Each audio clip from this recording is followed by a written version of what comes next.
So you heard about dollar cost averaging. The technical portfolio actually takes on value cost averaging. Alright, so over here, these are the simple strategies that most people use when it comes to investment. Firstly, they'll put in a lump sum. So most people will save up money, cash in the bank and accumulate up till they have 10,000, and then they take this money to invest. Right? I would advise that you start accumulating your monies with smaller amounts into the market much earlier.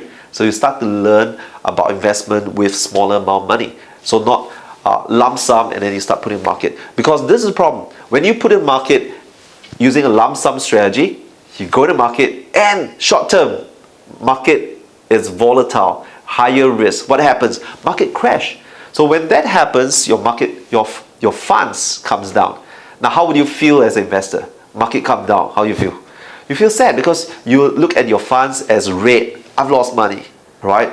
And then when it came up again, oh, you're happy. And then it come down again, you're sad, right? So the only time you're happy is when the market works to your favor. As it goes up consistently, you feel happy, all right? But as it comes down, you feel, investing is bad, market is bad, everything is bad. So in this strategy, it's a long only strategy. When it goes up, you're happy. When it comes down, you are sad. When it moves sideways for a long period of time, you are also not happy, sad, because you wasted time, right? So we suggest use dollar cost averaging, accumulate your investment, accumulate your wealth, accumulate assets by buying into the market on a regular basis. So you could invest, say for example, $1,000 a month, $500 a month, even $100 a month. You could start investing and grow this asset from a small base point. So you start collecting, investing monthly into the market, right? So acquire all this asset. Now, what I'll show you here is that by investing on a regular basis, when market goes up, you are naturally happy. That's right. What if market comes down? You get to buy an asset cheaper and cheaper and cheaper on a regular basis. So market come down, you are supposed to be happy because you're buying a good asset cheaper, right? Now, the only time this don't work for you is when market is flat, right? So in this area, market goes up, you're happy. Market comes down, you are happy too. So I call this the happy way to invest. Now, over here you can see the green lines. All these are your profit. Okay, so you invest a lot earlier over a long period of time. Those small amounts that you could afford and get in the market would show so much potential of returns. Now, on the other hand, the red lines shows all these are volatilities in the short term, or when you buy at a very high price and you sell it at today's price, you see those are negative returns.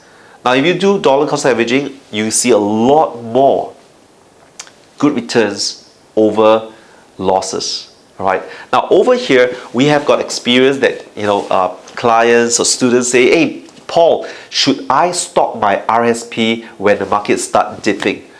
I say, no, you shouldn't. Let me show you an example. When markets start to be volatile, some investors will be very concerned. So they say they'll stop their regular investment. And look what happens. Those profits are just wiped away for not investing. Alright, so you want to maintain the strategy over a long period of time, be disciplined and not be affected by emotion or fear. Okay, so that's how you can make more when you invest using dollar cost averaging.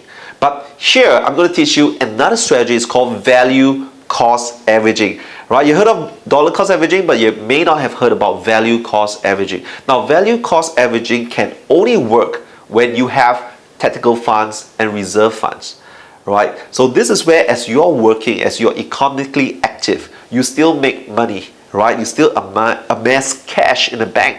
So all this tactical funds or cash is when you want to enter the market on a larger amount, right? When the market has dips throughout a year. So in certain years, market comes down 10%, 5%, just go into the market and buy on annually a larger amount, right? So this is how you could actually accumulate more money when the market dips. So given time, you realize that this enhances your portfolio to give you better value than just dollar cost averaging. You now have better value averaging your cost downwards. So we call this value cost averaging. Now, next up is to also understand time horizon. How long should a person invest, right? We have clients, after spending 2 hours of conversation, the clients say, oh, I'm a long-term investor, I do this, I can take high risk, da da da da da. But after 2 hours of conversation, his long-term was 12 months.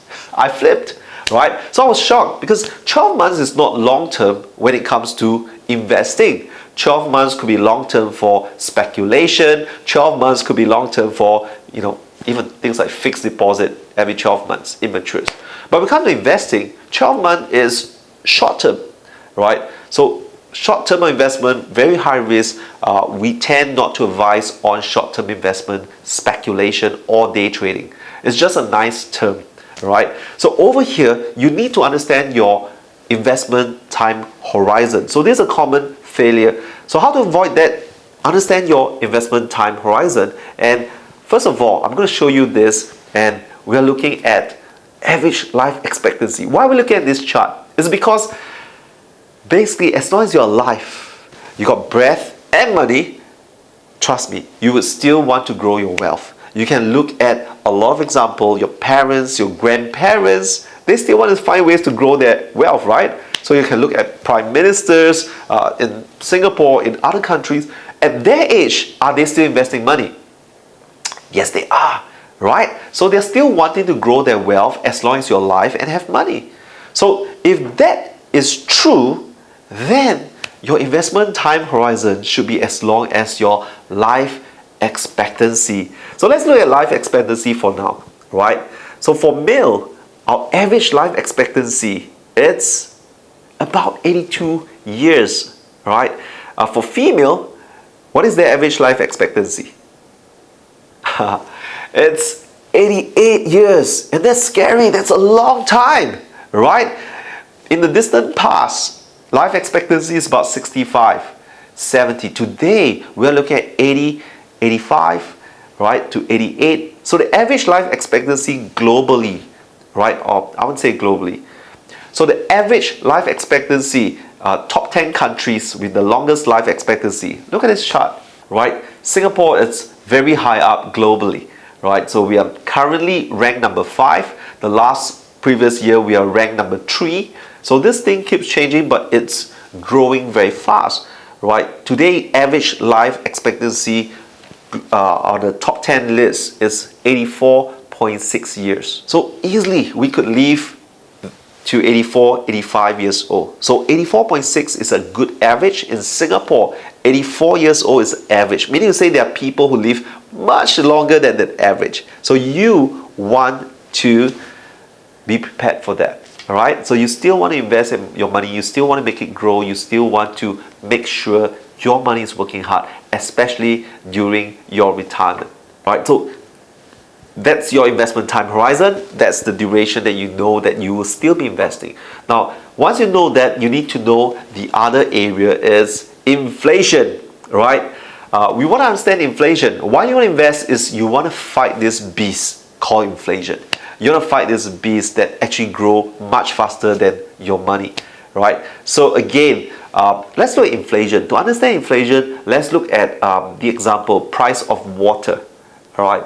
So a few years ago, where price of water was $2.10, in 2017 it increased to $2.39. Right. So technically it increased by a few cents. But important, that year the inflation of water alone is 13.8%. So 13.8% for that year, 2017. Now 2018, right? The water price went up again to $2.74. So from $2.39 to $2.74, that price inflation, it inflated by another 14.6%. So over here, your overall inflation in that 2 years was 30% growth. So from 210 to 274, it grew by 30%. So that's an example of inflation in a short-term basis. Now let's look at a longer term basis. Let's say price of medical services. Now this would shock you a little bit because many of us have not stayed in a hospital for the last 5 years, 10 years. we don't know what are the hospital costs and charges. But here, to give you a bit of the understanding, here in Singapore, this is our Singapore inflationary rate on medical services, right? So in 2009, our average medical inflation was 7.6%, and it grew. In 2014, our medical inflation jumped to 20%. Then it came down 15, and the last few years is quite well managed at 10%. Now, but what does all this mean? It means here, for example, in 2009, if I stay in a hospital for the same reason, same hospital, same medical cost at $1,000, right? And I'll stay in a hospital today in 2019, right? For the same reason, same hospital, same medical cost, it will cost me $2,887, right? So again, what has happened here is that it inflated. What cost $1,000 back then now costs close to $3,000, right? So that's how much medical inflation is. So to prepare ourselves, we must make sure our money is working harder for us, right?